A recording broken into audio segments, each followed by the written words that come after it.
Дали сте спремни да ја видите фотографијата? Ја буквално се најажи.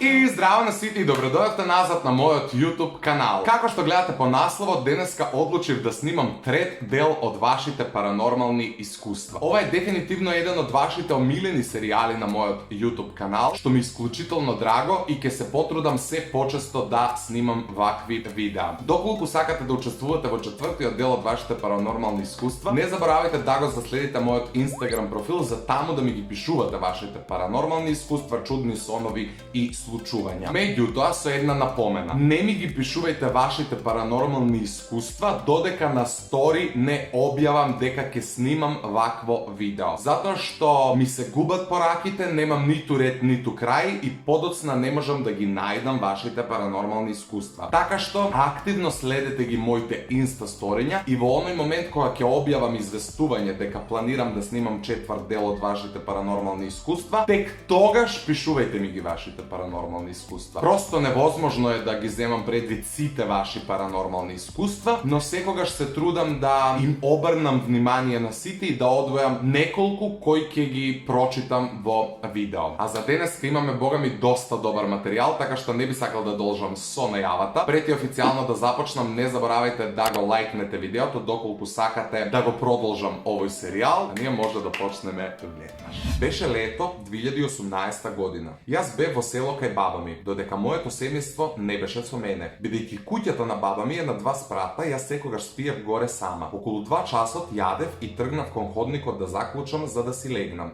И кога отидов во креветот, бев со слушалки и не слушав никакви звуци. И кога одлучив да спијам, почна да крцка подот. Ама прво мислев дека дошла баба ми да провери дали спијам, но тоа не беше така. Подот продолжи да крцка, а во меѓувреме и почнав да слушам гласови. Јас бев целата преплашена и под стрес. Не знаев што да правам, а не сакав да се симнувам доле за да ја будам баба ми. Се потрудив да заспиам некако, но не успеав. Отидов во кујната да земам вода. Кога здогледав дека столовите се разместени, бев убедена дека некој влегол, бидејќи кога јадев се вратив на свое место. Тогаш не знаев што да правам, па одлучив и се симнав доле кај баба ми, но вратата не сакаше да се отклучи. Од тој ден постојано ми се слушаат некакви звуци, но не кажувам на никој, бидејќи не сакам да ги загрижувам мој. Те молам нека биде анонимно.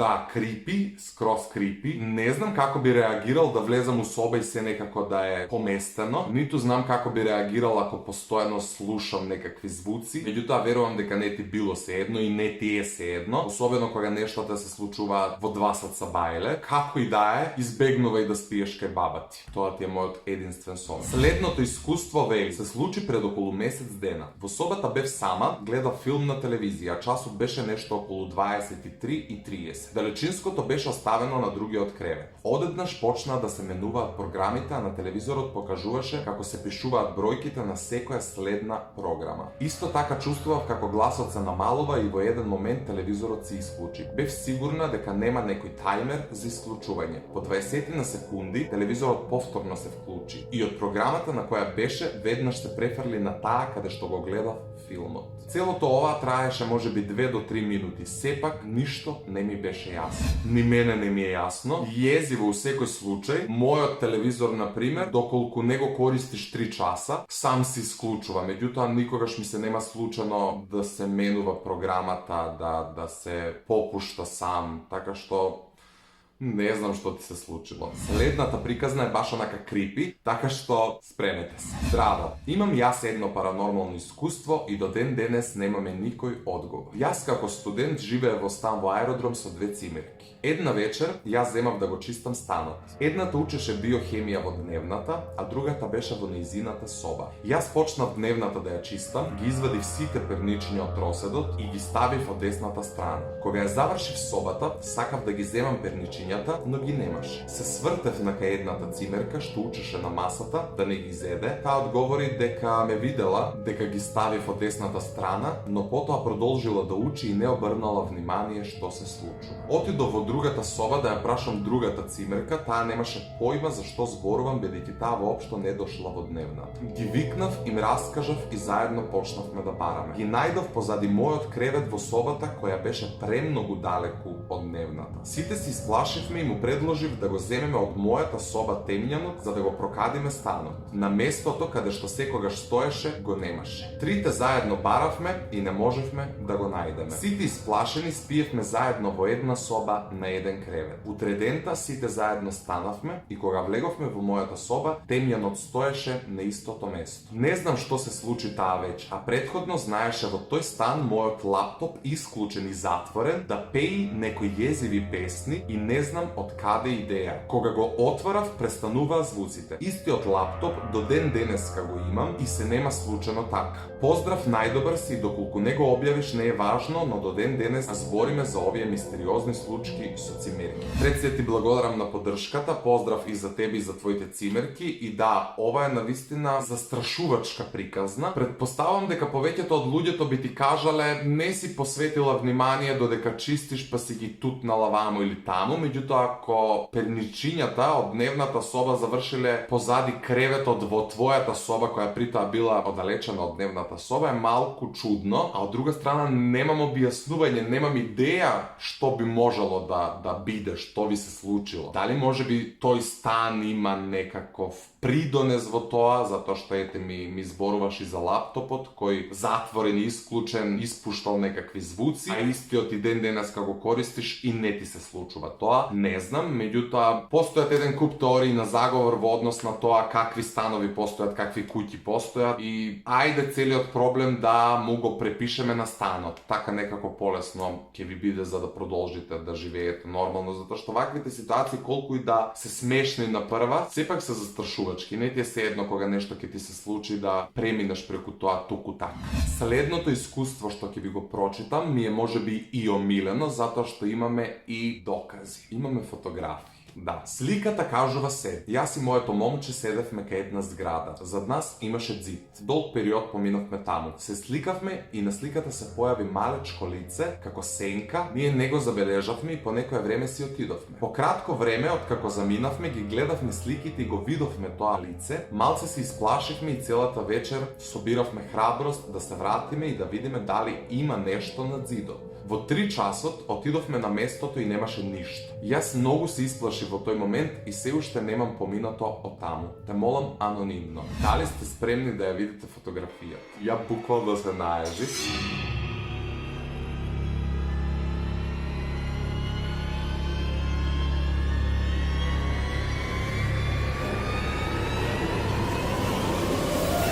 Овде е евидентно дека нешто сомнително постои на фотографијата, не можам да го протолкувам. Ете, напишете у коментар што мислите дека е. Одиме на следното искуство. Ајде да споделам и јас едно мое паранормално искуство, кое ми се случи во тинејџерските години и се уште се сеќавам на се после толку години. Зима беше, се греевме на дрвја и 2 ноќи поред, точно во 12:20 часот, од оджакот слушав тропање и чуден звук налик на крици, копање, удирање со прашка во комбинација од сите овие звуци кои траеше околу 1 минута. Тој период чував мачка која премногу ја сакав и таа истото го слушаше и гледаше кон оджакот без да трепне. Ја следев и нејзината реакција, а јас се трудев да си објаснам што се случува. Кога помина, се баталив и заспав. Следната ноќ, повторно во 12:20 часот, истите звуци. Не сакав никого да разбудам, а сакав да знам што се случува. Овој пат излегов надвор да проверам и погледнав кон оджакот од куќата, се изгледаше нормално и се вратив во кревет. Следното утро, кога се разбудив, ја начекав мачката мртва во ходникот. Единственото објаснување што ни го даваа сите е дека мачката сама се отрула во текот на ноќта со некој дезинфициенс што сме го оставиле отворен. Но не, немаше теоретски шанси за такво нешто, бидејќи проверивме се и немавме и се уште немаме објаснување што се случи таа ноќ. Доколку некој од луѓето што ме гледаат моментално има некакво логично објаснување за твојата ситуација, нека коментира долу. Не знам што да ти кажам, освен дека не е пријатно да слушаш звуци, било какви, особено не после полноќ, а уште помалку е пријатно откако ќе се разбудиш да си ја видиш мачката мртва во ходник. И другари, овде некаде ќе го завршам денешното видео, односно третиот дел од вашите паранормални искуства. Знам дека видеото само по себе е нешто пократко од претходните две, меѓутоа одлучив и ваквите видеа да ги сведам на минимум и од сите паранормални искуства кои ќе ми пристигнат да ги одвојам најинтересните и да ги прочитам во видеото. Да не одолговлекувам, ви благодарам што гледавте денешното видео, кое што искрено се надевам дека ви се допадна. Доколку е така, не заборавајте да го лајкнете. Доколку се уште не сте претплатени на мојот YouTube канал, направете го тоа веднаш. Во овој момент се одјавувам, ви посакувам убав остаток од денот или вечерта, кога да го гледате видеото, а ние се гледаме многу наскоро со многу нови видеа. Чао!